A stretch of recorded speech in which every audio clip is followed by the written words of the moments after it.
बधाई। माता पार्वती, माँ जगत जननी आपके सुहाग को अखंड सौभाग्यवती बनाए, यही भगवान से प्रार्थना। श्रावण के महीने में क्यों हिंदू धर्म में सिंधारा दूज मनाई जाती है? किस लिए? आज पूरे भारत की भूमि पर कई माताएं हाथ में मेहंदियां लगाती हैं, चूड़ियां पहनती हैं, सुंदर चुनरी पहनती हैं, माँ पूजन करती हैं, माता का आराधना करती हैं। सिंधारा दूज, उसका कारण केवल इतना सा है, सिंधारा दूज का मतलब ये होता है कि चंचुला देवी जब 14 दिन तक शंकर और पार्वती अपने गुफा में से बाहर नहीं निकले शिव महापुराण के यजमान बनने के लिए, तब माता चंचुला देवी ने हाथ जोड़कर मां जगतजननी जगदम्बा को सुंदर वस्त्र, सुंदर चूड़ियां, सुंदर आभूषण माता के चरणों में ले जाकर समर्पित करे थे और कहा, मां इन चूड़ियों को जो मैं दे रही हूं, ये लाल चूड़ी, ये लाल श्रृंगार, ये लाल वस्त्र, जो लाल चूनर जो मैं प्रदान कर रही हूं, मां बस ऐसी कृपा कर दे कि तू इन चूनर को धारण करे और मेरा भी सौभाग्य, मेरा भी सुहाग अमर कर दे, बस इतनी कृपा मेरे ऊपर कर दे। वो सिंधारा दूज का महत्व है। आज भारत की भूमि की सभी माताओं को सिंधारा दूज का बहुत बहुत बधाई। माता पार्वती, माँ जगत जननी आपके सुहाग को अखंड सौभाग्यवती बनाए, यही भगवान से प्रार्थना। सती में और पार्वती में एक अंतर भारी है। सती माँ धनवान है और पार्वती मैया गुणवान है। इसलिए पूरी दुनिया में जितने भी व्रत हैं, पूरी भारत की भूमि पर जितने व्रत होते हैं, कोई व्रत लक्ष्मी जी का नहीं है, भारत की भूमि पर कोई व्रत सरस्वती मैया का नहीं है, भारत की भूमि पर कोई व्रत इंद्राणी का नहीं है, भारत की भूमि पर कोई व्रत किसी देवी का नहीं है। जितना भारत की भूमि पर एक व्रत भारी है वो है माता पार्वती जी का। तीज का व्रत करोगे तो पार्वती जी का है, चतुर्थी का व्रत करोगे तो पार्वती जी का है, छठ का व्रत करोगे तो पार्वती जी का है। आप जितने व्रत देवी जी का करोगे नवरात्र में तो पार्वती जी का है। भारत की भूमि पर जितने व्रत हुए नारियों के, छोटी तीज, बड़ी तीज, हरतालिका तीज, करवा चौथ, जितने चतुर्थी के व्रत, जितने तीज के व्रत, जितने छठ के व्रत, जितने भारत की भूमि पर हुए, ये सब माता पार्वती जी के हैं। पार्वती के क्यों हैं? क्योंकि धनवान और गुणवान में अंतर है। माँ पार्वती गुणवान है, इसलिए माताएं उनके व्रत कर कर अपने अंदर भी वो गुण उत्पन्न करना चाहती हैं कि हम भी ऐसा तप करें, हम भी ऐसी साधना करें। हे माता पार्वती, जैसे आपका अखंड सौभाग्य है, हे माँ जगत जननी हमारा भी मांग में अखंड सौभाग्य रहे। जैसे आपके चूड़े अमर हैं, हे माँ हमारे हाथ में भी चूड़े अमर हो। हे माँ जैसे आपके भाल की बिंदी अमर है, माँ मेरे भाल की बिंदी भी अमर हो। हे माँ जैसे आपके नैनों का सुरमा, बालों का गजरा अमर है, हे माता पार्वती हमारे भी नैनों का सुरमा और बालों का गजरा अमर कर देना। बस इतनी सी कृपा नारी माता पार्वती से मांगा करती है, माँ पार्वती से चाहती है। सूचक वस्तुओं का जो दान करता है वो जीवन में कभी विधवा नहीं होता। महाराज वो 8 वस्तुएं बताई हैं। पहला कुमकुम, दूसरा पुष्प, चाहे लाल हो, चाहे सफेद हो, चाहे पीला हो, पुष्प कोई भी हो। तीसरे नंबर पर है चंदन, चौथे नंबर पर है तांबुल, 5वें नंबर पर है काजल, छठे नंबर पर है ईख, क्या बोलते हैं यहाँ पर ईख को, क्या बोलते हैं? गन्ना, ईख। 7वें नंबर पर है लौंग, खाने वाली जो लौंग होती है, लौंग।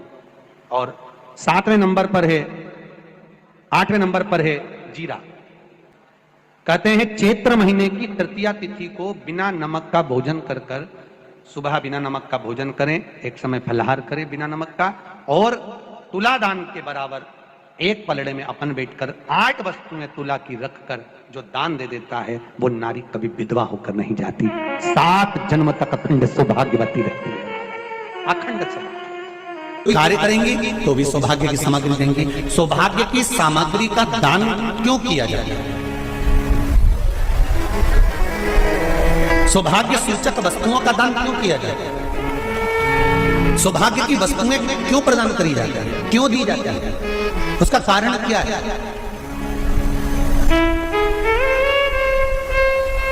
क्यों देते हैं? महाराज भारत की भूमि की सौभाग्यवती माताओं का एक मन की अभिलाषा रहती है, भारत की भूमि की माताओं की एक अभिलाषा रहती है कि जब उसके प्राण छूटे तो अखंड सौभाग्य धारण करके पति के कंधे पर और पुत्र के कंधे पर शमशान कर।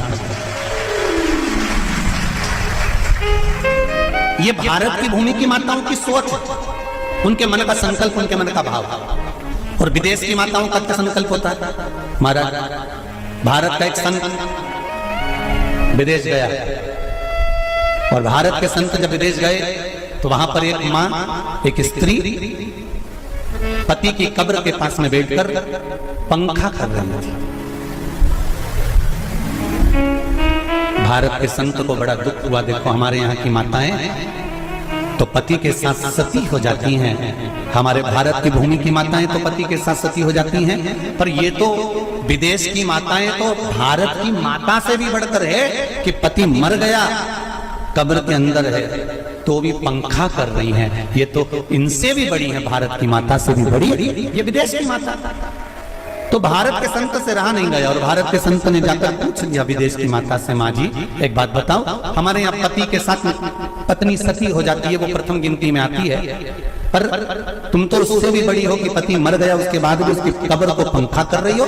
इतने में विदेश की माता ने कहा, मैं पति को पंखा नहीं कर रही, हमारे यहाँ नियम है जब तक पति की कब्र नहीं सूख जाए हम दूसरी शादी नहीं कर सकते, इसलिए पंखे से सुखा रहा, इसलिए पंखे से सुखा रही है। मेरे भारत की माताओं में और विदेश की माताओं में अंतर है साहब। मेरे भारत की माताएं अखंड सौभाग्य की वस्तुएं धारण कर कर अपने आप को गौरवान्वित महसूस करती हैं और विदेश की माताएं ये सब वस्तुएं उतार कर गौरवान्वित महसूस करती हैं।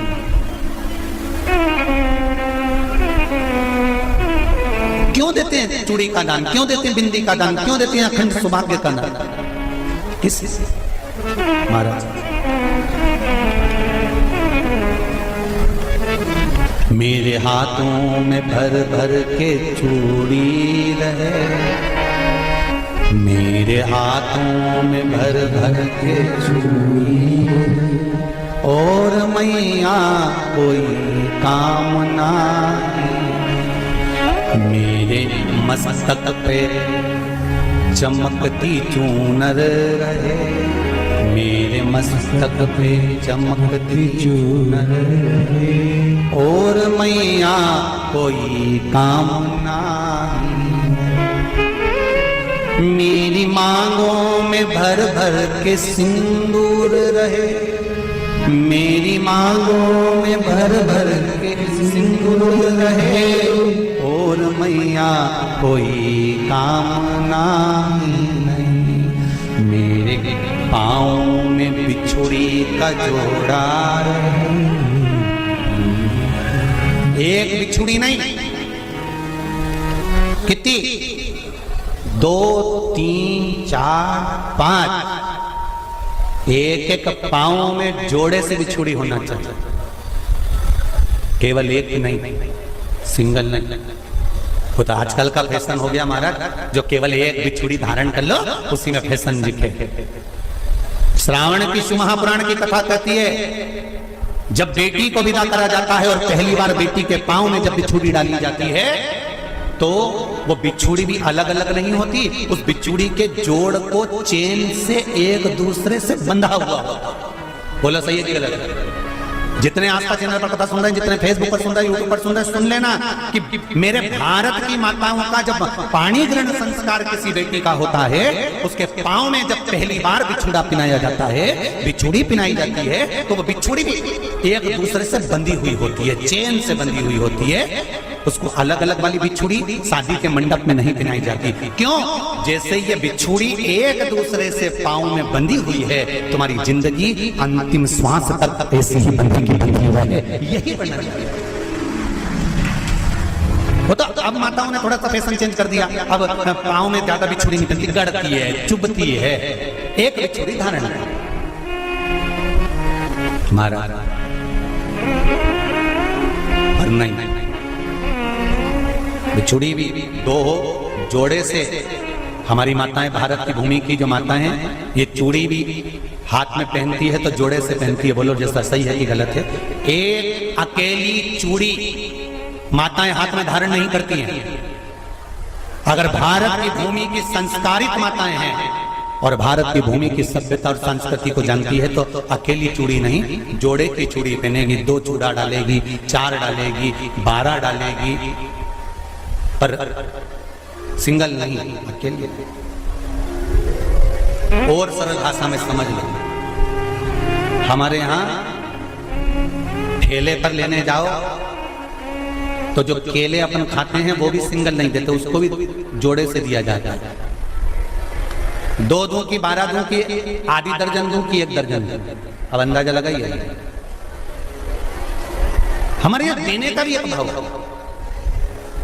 श्रावण के महीने की शिव महापुराण की कथा, जिसका नाम है श्रावण शिव महापुराण की कथा, ये कहती है कि पार्वती जी ने और गंगा जी ने ये चतुर्मास में जितना सौभाग्य का दान दिया है, उनके बराबर दुनिया का कोई व्यक्ति इतना सौभाग्य का दान नहीं दे सकता जो माता गंगा और पार्वती दोनों दान दे।